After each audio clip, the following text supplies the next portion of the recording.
राष्ट्रवादी काँग्रेस शरदचंद्र पवार पक्षाचे प्रदेशाध्यक्ष जयंत पाटील आपल्या बरोबर आहेत। जयंत पाटील जी, आज 2 ऑक्टोबर महापुरुष महात्मा गांधी यांचा जयंती उत्सव आहे। खरं तर ज्या महामानवाने संपूर्ण अहिंसेचा मार्ग दाखवला, त्या राज्यात मात्र सगळीकडनं हिंसा होताना पाहायला मिळाली। राज्यामध्ये सत्तेत असणारे काही आमदार राज्यभर प्रचार करतायत आणि अल्पसंख्याक समाजाला आव्हान करतायत आणि वातावरण दूषित करण्याचा प्रयत्न करतायत। दुर्दैवाने सत्तेत बसणारी लोक, राज्याचे प्रमुख असोत किंवा 2 उपमुख्यमंत्री असोत, हे त्यांना फटकारत नाहीत, उलट त्यांना प्रोत्साहन देण्याचं काम चालू आहे। आणि त्यामुळं महाराष्ट्रात येणाऱ्या विधानसभेच्या आधी काही लोकांना या महाराष्ट्रामध्ये अशांतता निर्माण करायची आहे आणि त्यावर निवडणुकीची पोळी भाजून घेण्याचा प्रयत्न त्यांचा चालू आहे। खरं तर सर, आज ही लॉंग मार्च तुम्ही काय, हे मार्च जो काढताय, या मार्चचा उद्देश काय? ज्या पद्धतीने राज्यामध्ये तुम्ही आता म्हणालात की अशांतता अराजकता माजवण्याचं काम सत्ताधारीच करतात। हो, सत्तारूढ पक्षांकडून होणारी अलीकडची विधानं लक्षात घेतली तर तोच उद्देश दिसतोय। तुमची महाविकास आघाडीची बैठक सातत्याने हॉटेल ट्रायडंटमध्ये होते।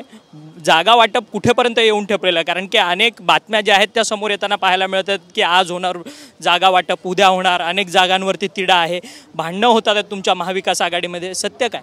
आमच्या महाआघाडीत कोणती भांडणं झालेली नाहीत। जागा मागणं म्हणजे भांडणं होत नाहीत आणि ती प्रक्रिया सध्या चालू आहे। परंतु दावा प्रत्येक पक्षाकडनं ठेवला जातोय, कारण की ज्या लोकसभा मतदारसंघात ज्या पक्षाचा उमेदवार या लोकसभेमध्ये निवडून आलाय, त्या लोकसभा मतदारसंघातल्या साहीच्या साही मतदारसंघांवरती त्या पक्षाकडनं दावा ठोकला जातोय। त्यामुळे वाद चिघळले जातात। वाद चिघळत नाहीत, कुठंच चिघळत नाहीत वाद, व्यवस्थित चालली आहे चर्चा। पहिली यादी महाविकास आघाडीची कधीपर्यंत जाहीर होईल? पहिली, दुसरी, तिसरी असं नाही। आमचे जागा वाटप झाल्यावर आपापले ज्या पक्षांना त्या जागा मिळाल्यात ते पक्ष त्यांच्या जागा त्या मतदारसंघातल्या जाहीर करतील। केंद्रीय गृहमंत्री अमित शहा मुंबईच्या दौऱ्यावरती आहेत। 2029ला भाजप संपूर्ण बहुमताच्या आधारावरती सत्तेत येईल असं त्यांचं म्हणणं आहे।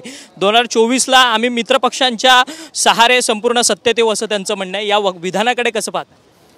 नाही, 2024ला त्यांनी जे 2 पक्ष फोडून मित्र मिळवलेले आहेत त्यांचा आधार घेण्याची पाळी भाजपला आली।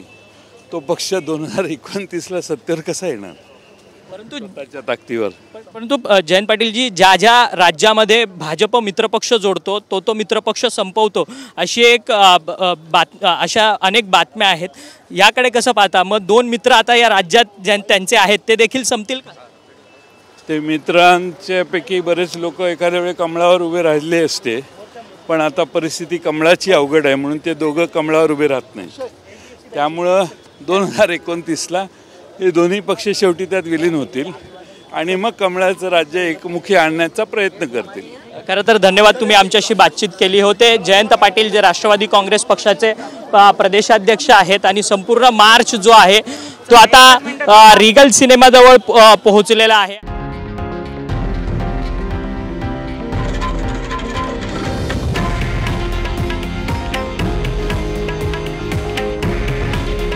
हे आहे देशातील नंबर 1 न्यूज नेटवर्क आणि आपण पाहत आहात TV9 मराठी। काळजी तुमची, हित महाराष्ट्राचं।